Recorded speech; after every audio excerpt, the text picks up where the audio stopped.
Hello, my name's Gavin, this is Genre Books, and this is the third of my Hay-On-Wye book hauls. So, after I'd finished the Read What You Own challenge, I went and spoilt it all by going out and buying a load of books. But I did it in the nicest possible setting. Hay-On-Wye in the Wye Valley, surrounded by countryside. A great place to stick.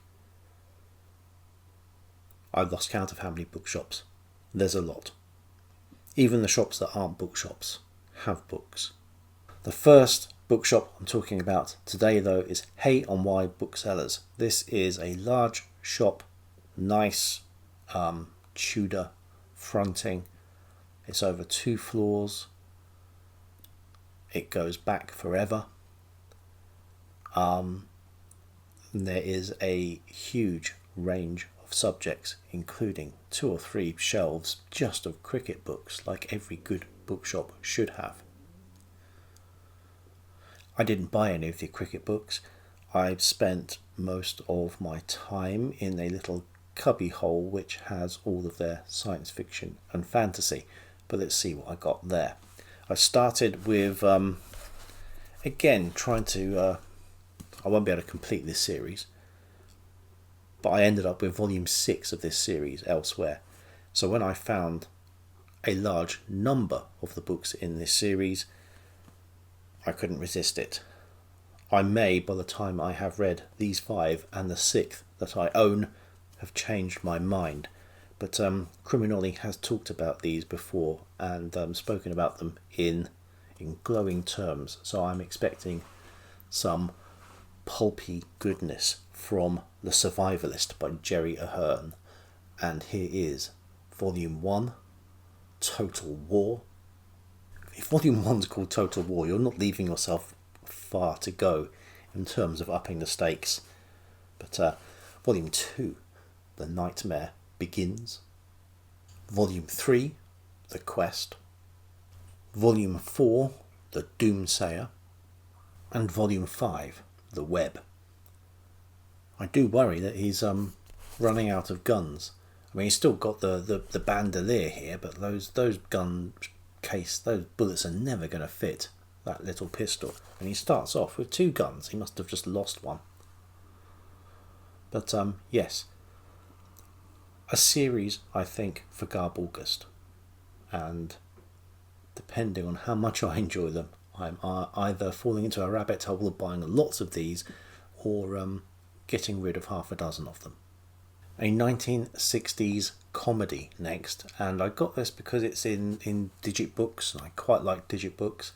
This is Random Mating, where our hero, Guy Random, has capers. So we have drawings of ladies wearing nothing or next to nothing and an embarrassed looking vicar. So I think that possibly sets the tone for this book.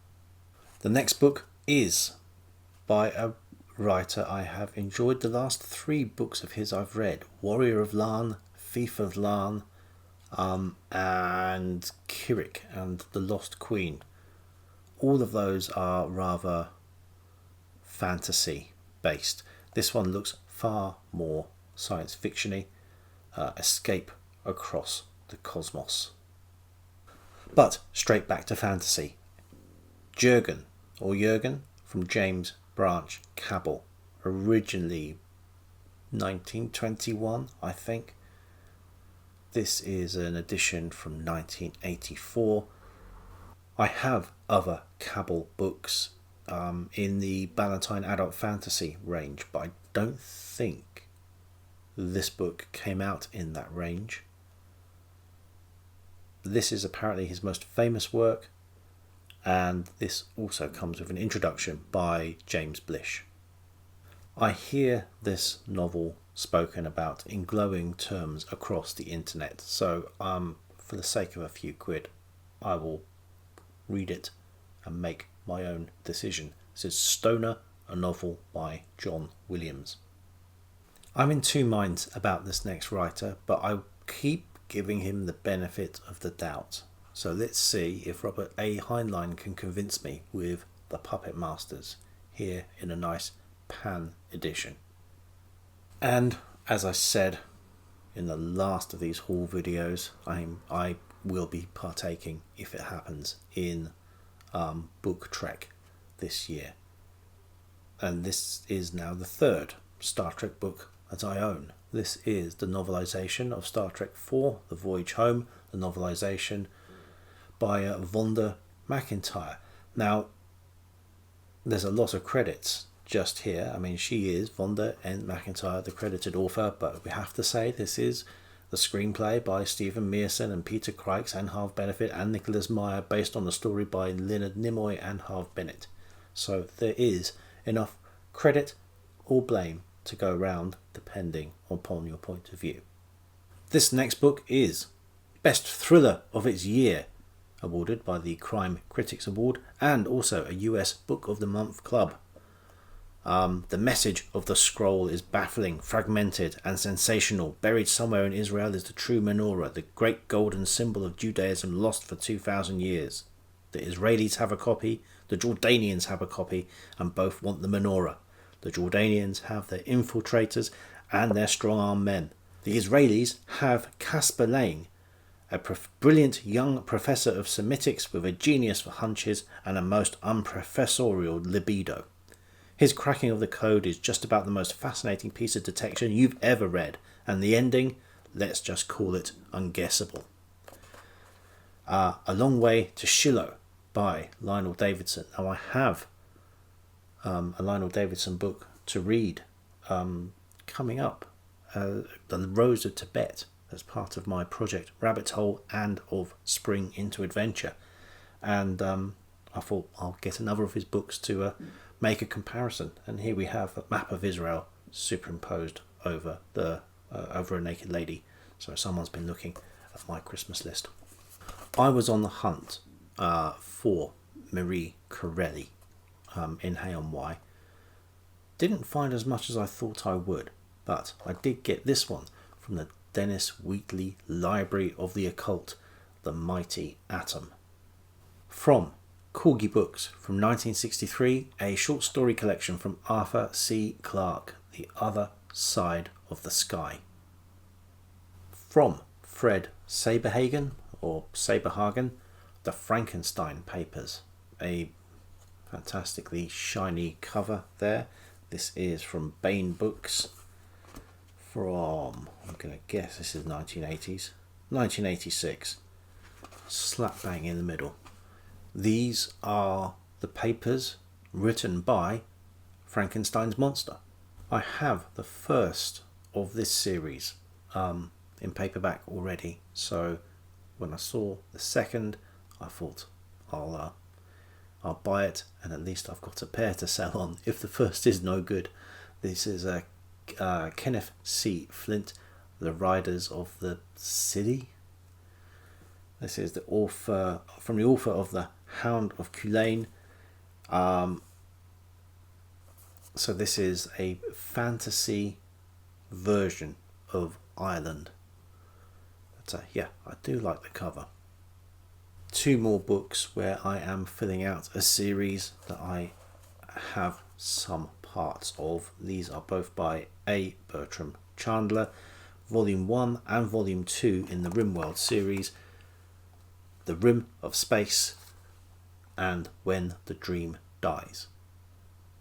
As much as I like Hay-On-Wye booksellers, for size it cannot compete with the Hay Cinema bookshop. This is a bookshop so big it needs a map. There are books on just about everything. I know I haven't looked through nearly as much as I want to there. It can be sometimes a bit difficult to find stuff, and it's a little bit of pot luck, but there is so much there, you are bound to find something you like. It will be no surprise that I did. And I'll start with the second volume. I have the first of these, edited by Isaac Asimov, Before the Golden Age. This is Before the Golden Age number 2. This does what it says on the cover. These are stories from 1932 and 1933, before the golden age of science fiction. There are 2 stories by Charles R. Tanner.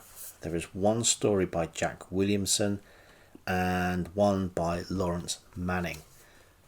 Each of the stories interspersed with Asimov's own reminiscences of being a reader and wannabe writer at the time. This next book, admittedly, it's a bit tatty, but it's a Ballantine science fiction, Half Past Human by T.J. Bass. This is a prequel to a book I already have called The God Whale. So I bought The God Whale, then realised that there was a book that came before it. I've been waiting to get my hands on this, finally saw it and picked it up. Do quite like the cover, like the design, don't so much like the condition, but it's readable. 2 books next from Paul Anderson. The first, well, it's about Atlantis, so I'm going to pick it up as part of Project Rabbit Hole. I read a book by Paul Anderson, I think it's a long short story, which became a book. The book was called The Merman's Children. I can't remember what the story was called. Anyway, a book about Atlantis from Paul Anderson, so I'm definitely going to get that on site. And a book about future history, some science fiction, The Trouble Twisters.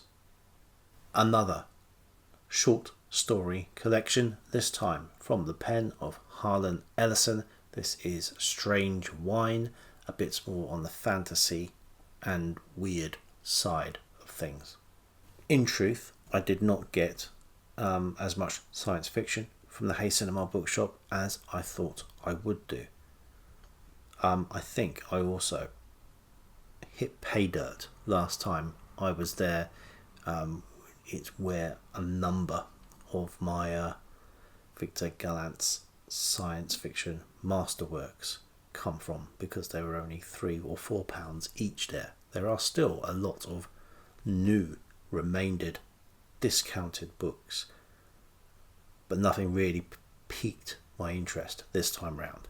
I stuck with the second-hand and sometimes tatty books.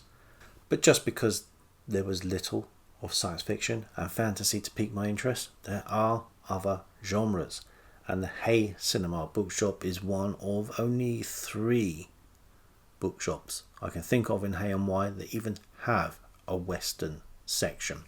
In Corgi Books, Trail Town by Ernest Haycox.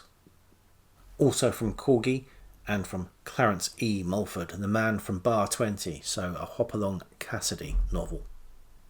2 short novels from this Belmont paperback, Claim Jumpers by E.B. Mann and Dead Man's Gulch by Bert Arthur. The Renegade by Al Cody, McFadden's book. Love the cover and the styling. And that goes for these books too. Lee Thomas, The Smokestack Iron.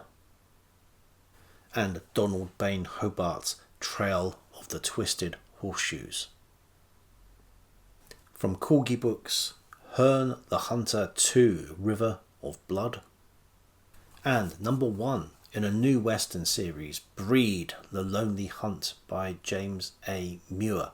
Now this looks to be in the same shared universe, I think, of Edge and Jubalcade and Steel.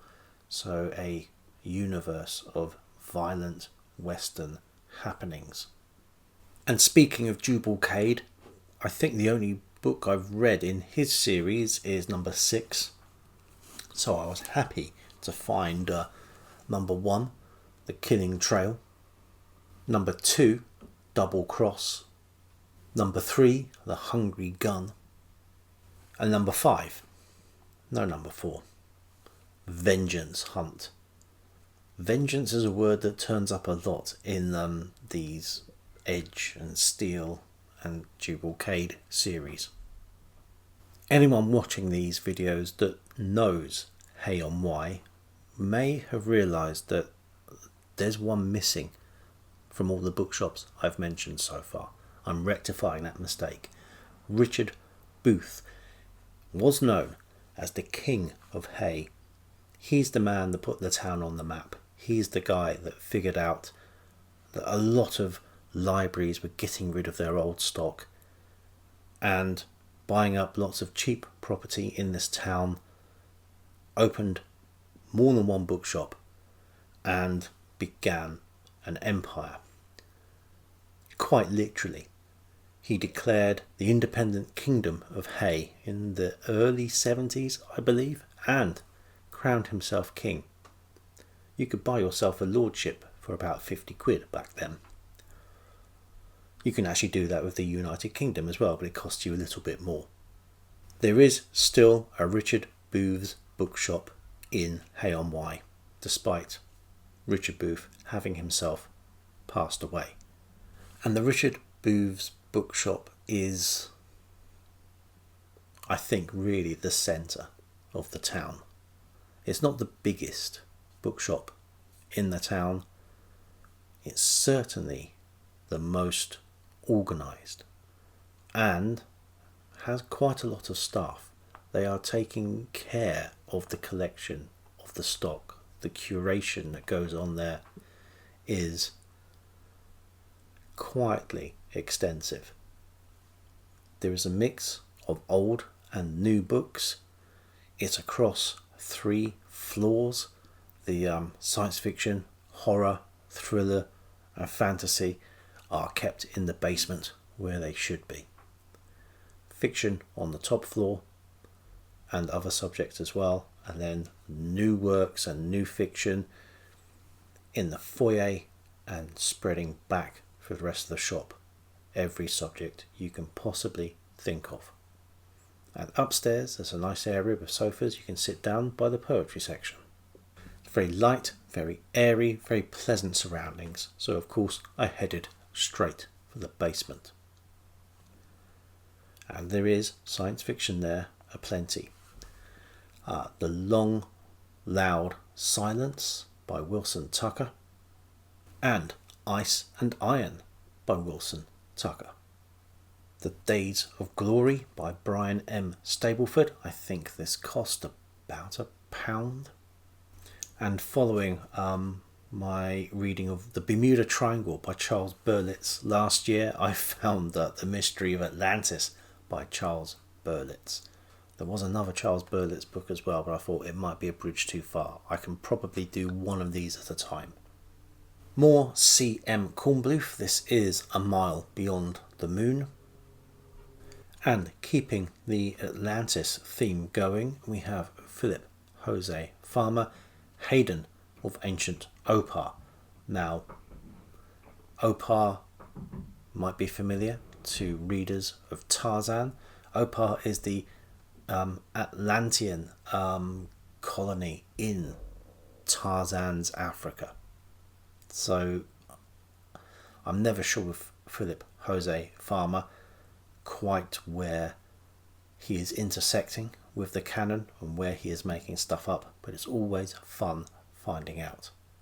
And for a bit of science fiction-y sword and sorcery, Xanthar of the Many Worlds by Robert Moore Williams. So I have a book in Xanthar series. I now have 2. Next I have 2 books in a series where I already owned the 3rd. And the only book I've read by this author is one I read when I was about 8 or 9 years old. He did the novelization of Return of the Jedi, a book I must have read half a dozen times or more. Here we have James Carnes' series, starting with World, Enough and Time, and continuing with Time's Dark Laughter. A book I read last year was A.C. Crispin's V, or novelization of the V series. Here is a follow-up by Howard Weinstein and A.C. Crispin, V, East Coast Crisis. Not a Badger book, a Star book, but written by Pel Toro, one of the many, many pseudonyms of the Reverend Lionel Fanthorpe. Because it's not a Badger book, there's no similar markup on the price that you find with Badger books. But I should imagine we're going to get the same breathless storytelling from Pel Toro as you get from Lionel Fanthorpe or Leo Brett or any number of the different pseudonyms that the good Reverend used. Professor Jameson Adventure from Neil R. Jones. Now, I've read some Professor Jameson in a pulp magazine before now. I've read mostly novellas from Neil R. Jones and mostly linked with his pulp writing. This from Ace Books is also linked with his pulp writing, doubtless. But first time I've seen an actual book by him on a shelf, so I had to get that. And 2 books from Compact Books, both Hank Janssen. So expect hard-boiled detective stroke thriller action. Top 10 and Hillary's Terms. And a massive outsized book, the first 4 volumes of the Sexton Blake Library. So Sexton Blake Detective Library.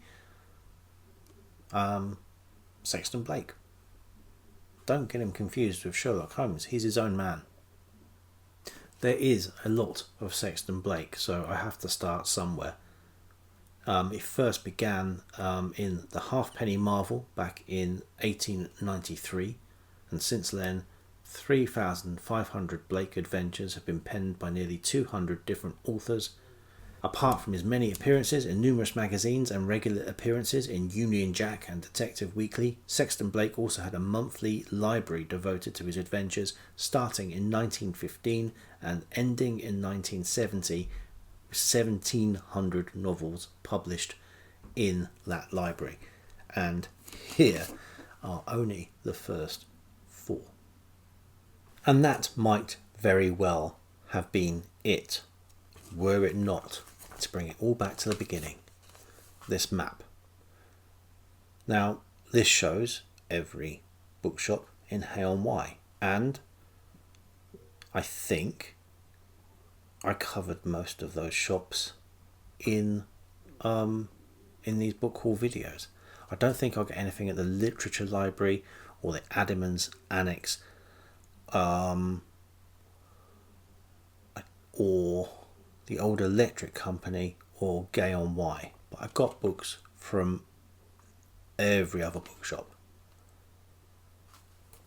But at the back of this leaflet there was bookshops near Hay-On-Wye. Now, some of them were not quite near enough, but I had heard before of this bookshop, the New Strand at Eardisley, which is about 8 miles away from Hay. So we decided, as we were leaving Hay, stop off there for an hour on the way back. The hour became probably an hour and 15. I could happily have stayed longer. I didn't get to go through all of the books, but I did get a bucket's load. So let's go through them now, and I'll start with the hardbacks. Ellery Queen, The Devil to Pay. More Ellery Queen, this from 1949, The Roman Hat Mystery. The Sorrows of Satan by Marie Corelli. So I've seen other... Who did I see with this? Roy Reads Anything has read this, and someone else had it recently. I can't remember who was reading The Sorrows of Satan. Anyway, now I will be soon. Faustian packed territory here. Horror, sensational literature. And this from the early 1900s. And I think, is it the 45th or the 49th printing? 45th edition. So, fairly popular. The Adventures of Gil Blas by Le Sage. This is from 1899. So quite happy to pick this one up. Could do with a bit of a dust and a clean, but I think that will scrub up quite nicely. Nicely patterned cover it has there. The writing very small, but there is a lot of adventure to pack into such a slim volume. Western adventure, and I think the first Hopalong Cassidy book. This is just Hopalong Cassidy by Clarence E. Mulford. Continuing with Westerns and Rogue River Feud from Zane Grey. Now this is the new Zane Grey novel, and this must have been fairly late because this is 8 shillings and sixpence. So that's quite pricey. Hodder and Stoughton, yet again. Well, I think this might be, yep, this is first edition from 1948. Another author I was on the lookout for in Hay-On-Wye, and came away surprisingly empty-handed. So I was happy in the last possible shop I could be looking at to find from Collins The Last Days of Pompeii by Edward Bulwer Lytton. This is from the 1920s, and it's inscribed here, to Doris from Grace, Christmas 1923. I don't think you can possibly spoil this book. I think the title spoils it. If you knew nothing about Pompeii, you know that things aren't going to go well. But I've never read this. I've heard that it was very popular in its time. I want to see if that popularity was justified. I have read Lytton before. Vril, The Power of the Coming Race. This, I think, is going to be of a very different type. But I'm pleased to have got hold of a copy. Those were just the hardbacks. There was also a massive section of paperback books. And these are the last books of this mammoth book haul. So, a writer that I normally associate with science fiction, Robert Sheckley. This is not science fiction. This is more sort of spy political thriller, I think. The Game of X. 2 from Philip Jose Farmer, Keepers of the Secrets, and Maker of Universes. Novelisation time, and more Alan Dean Foster. Aliens. A bit on the occult side of things now. Dennis Wheatley, The Devil Rides Out, famously made into a Hammer horror. And next, a book that may have been written for my Project Rabbit Hole, The Search for Lost Worlds by James Wellard. Atlantis, Avalon, Lemuria, Lyonesse, the country of the Amazons, of Prester John, of the Queen of Sheba. Stories of the lost or undiscovered worlds of antiquity have fascinated mankind through the ages and will continue to do so. In a stimulating and wide-ranging survey, James Wellard examines both the scientific approach and the mystical attitude towards the problem of historical or legendary lost worlds, and sets out the evidence for both so that the reader can assess fact and fiction. From the mysticism right back down to earth, and a couple of police procedurals from Ed McBain. So, Till Death and Hail, Hail, the Gang's All Here. More Dennis Wheatley, this time a thriller, and The Island Where Time Stands Still. And Murder on the Line by John Creasy. More Zane Grey, and another Hodder and Stoughton, this time a paperback, Arizona Ames. Another novelisation, and one that I did not know existed, and it's by John Jakes, he of Six Gun Planet and North and South and Brack the Barbarian. Conquest of the Planet of the Apes. And finally, ending with some classic penguins. One that I know I want to be reading soon, Nordenholt's Million, J.J. Connington. This is an early science fiction apocalyptic type book. And finally, Odd Craft by W. Jacobs. So this is a penguin paperback, and it's one of those odd penguin paperbacks that has a dust cover. The dust cover, it has to be said, has seen better days, but it does mean that the book underneath is in fairly good nick for its age, which is 1936.